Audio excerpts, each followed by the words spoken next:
welcome to today's video. My name's Maree and today we're going to go back in time. This video is in collaboration with Tina from Tina's Talk Time and Maree from Maree Crocker. Let me introduce you.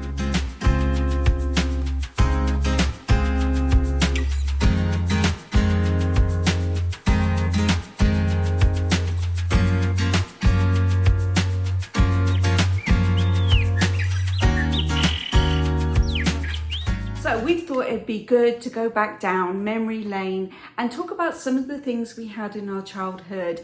And I'm going to start off with a few of my toys that I had. First being, which I think is a very odd toy to have, and that was a mangle. And I found a picture of the exact replica of the one that I had as a child. It's this right here. I remember this vividly. I remember to the point that the rubber feet on it were cracked because I left it out in the sun all summer long. And yeah, I just think it's a very odd toy to have because we don't have toy washing machines and toy dryers now, do we? For kids now? Or do we? Maybe I just don't know that. Now, the one doll that I had that I'm sure lots of us had in, when would it have been? It would have been in the 70's, was Tiny Tears. And I remember getting this on Christmas Day, and I literally remember sitting on the rug in front of the Christmas tree in the front posh living room, opening my Tiny Tears, and I was so excited that I got one for Christmas. And I remember the dress, and you know, my mum used to knit me a dress to wear, and then she'd knit a matching one for my Tiny Tears to wear too, which I thought was so cute. But yeah, I had a blue crocheted knitted dress that was white at the top, then there was a stripe of light blue, stripe of medium blue, and then a stripe of dark blue. And my mum did the exact same dress for my Tiny Tears. And yeah, I was so proud of my little Tiny Tears. I don't think I named her. I think I just called her Tiny Tears. Is that strange? Now, I did have two teddy bears when I was small. One was a Sooty from Sooty and Sweep Show, and I've shown you that in a past video. I've still got it to this day. I got it as a present when I was 1 year old. I'm now 56, so he's 55 years old, and he's a little bit beat up, but I still have him. I also had a panda, and it was quite a big panda. Gosh, what is that? 2 feet? 2 feet, I would say. And I had a pushchair, and every time we went into town, I'd squish this panda into the pushchair because Tiny Tears was too small. She'd flop over to one side, and I'd take my panda into town with me, which my mum, I think she got irritated because I'd always walk too slow trying to push him. And she was one of these ladies that wanted to get in and out of town really quick, which is what I'm like now when I go shopping, like food shopping. So yeah, I had a panda, and I don't think I named him. Isn't that strange? Oh well. So then I found an almost replica picture of the pushchair I had. It was really old fashioned. The only difference between this picture and the pushchair that I had was it didn't have a white seat. It had a red and white striped seat. But other than that, it was pretty much identical to this. Gosh, what if we had kept all of our toys? They'd be worth some money now, wouldn't they? Now, as I was going through pictures on Google, I came across this desk, and I forgot all about the desk that I had in my bedroom. I don't know if it belonged to my brothers before me, but I had a blue desk. Now, this one has an attached seat. Mine didn't have an attached seat, but mine definitely looked like a classroom desk. It had the up and over with all the storage. It had the inkwell, and then it had like the carved out piece, the groove that you would put your pens and pencils on. And yeah, I think I had splashes of paint all over mine though, because I would sit in my bedroom and paint and draw. But I'd forgotten all about my desk until I saw that picture. Yeah, in my bedroom, I had a single bed, the desk. I had a huge old antique chest of drawers that was so old and big, I couldn't open the drawers myself. My mum, in fact, struggled at opening the drawers, and each handle looked like a rose. And then I had a big old wardrobe in front of my bed that used to scare me. It used to give me nightmares because I always used to think the phantom flinger was hiding inside it. Yeah, and then my window, I had one single window looking out into the back garden. Yeah, that was my bedroom. Now I did have one hand-me-down from my brothers, and it was this car here. I think I probably would have been about 3 years old.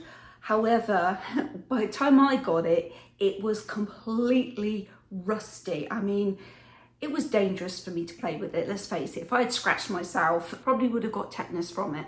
That's how bad it was. But it had, you sat inside it, and it had these metal, I don't know what you want to call them, pedals, I guess. So you put your feet on and you push your feet like this, and it propelled the car forward. I loved that thing, and I was so upset when my parents actually did throw it out, which they needed to throw it out. It was a danger to society, that thing. But I loved playing with that. As a kid, I loved to read, especially in the summertime. My bedtime, it would still be light outside. My mum would close the curtains, she'd toddle off downstairs, I'd open them again, and I'd sit in bed and I would read. And I'm sure 99% of us either read The Famous Five or The Secret Seven by Enid Blyton, and I think I read all of them.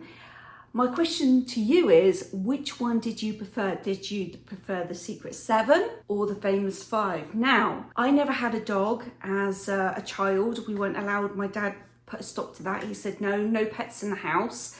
Although I did have a rabbit and guinea pig, but they were kept outside in the courtyard. Wasn't allowed a dog, so you would think I would have preferred The Famous Five, because I don't remember The Secret Seven having any pets. But what they did have was a shed at the bottom of the garden, and that's why they were my favourite. I used to love the Secret Seven books, and I just wanted a garden shed to myself that I could just pretty much make my little hangout. Yeah, that or a tree house, which our garden, our trees, we had an apple tree, a pear tree and a forsythia tree, and definitely they weren't big enough to have a tree house, so a garden shed would have been absolutely fantastic. Next, who had roller skates? And I had a pair like this, and they were literally identical. I found lots of different roller skate pictures, but they all had red leather, and I was like, mine weren't red, they were green. I know they were green. And then I came across this picture, so I'm really glad I found that, because I thought I was losing my mind. Those things were dangerous too. I mean, you had a bolt at the bottom, which my dad would have to unscrew and make them bigger as my feet, you know, got bigger. And they were heavy, they were really clunky, and they weren't very easy to navigate. Where I used to roller skate was a back alleyway at the back of our house. We had a back alleyway with a dead end, and then another row of houses behind us, and it was all uneven, and then there was a gutter that ran right down the middle of the alleyway, which was cobblestoned, and so that made it difficult to roller skate. Although it was flat, it was just very bumpy and uneven. But I used to love roller skating, and then when I became a teenager, I then got these roller skates, which I just thought I was it. And we used to go to a place called the Oasis in Swindon. It was a huge leisure centre, and the swimming pool was under a glass dome, and so it was kind of like a subtropical swimming pool. It had a lagoon pool that started only about this deep and then went very deep with a slide, had palm trees, there was a little round swimming pool, and then later on they introduced the tunnel slides that you slide in, and then there was a big pool that you would land in. Oh, they also had a diving pool, because you used to walk up to the slide and the diving pool would be next to you, and then there was an area that you could sit at the top, or the parents would sit up top by a coffee shop and look down at the kids swimming. But in the leisure centre part, they had a huge auditorium that every Saturday night they opened it up to the teenagers to go roller skating. They had a little disco, and oh my gosh, it was so much fun. Then when I was a little bit older, I had forgotten about this. I don't even know what jogged my memory, but does anyone remember a shaker maker? I found a picture of a shaker maker, and I just couldn't believe that I had forgotten all about this thing, because I used to play with this quite often. My brother and sister-in-law bought this for me when I probably was about 10 or 11, And it was this contraption where it was two plastic pieces that you would put together. But inside this came a little sachet of powder. You put the powder in, you put water in, and then there'd be a mold. I think I had Walt Disney, I think I had Goofy and Donald Duck. And what you would do, you'd put this powder and water, put the mold inside, and you would shake it and shake it and shake it and shake it. You would take it out and leave it to set. I can't remember for how long. But then when it was ready, you peel the mold off, and it was this little pink ornament that then you could then paint. And it had a very distinct smell about it. It was the oddest smell. Did anyone else have one of those? Now, two games I really wanted as a child, but I never got. That was the Mousetrap, and I always wanted Kaplunk, and I had neither of those. However, someone in my family had Mousetrap because they brought it round to our house one day, and I remember playing on the living room floor with that. I can't remember, it must have been one of my nieces or nephews that had that. But Kaplunk, oh my gosh. I never had Kaplunk, but I did have a set of marbles. And when I used to go to my aunt's house in London, myself and my cousin Joanne, who was about 3 years older than me, we would play for hours with marbles. And she had a straight staircase.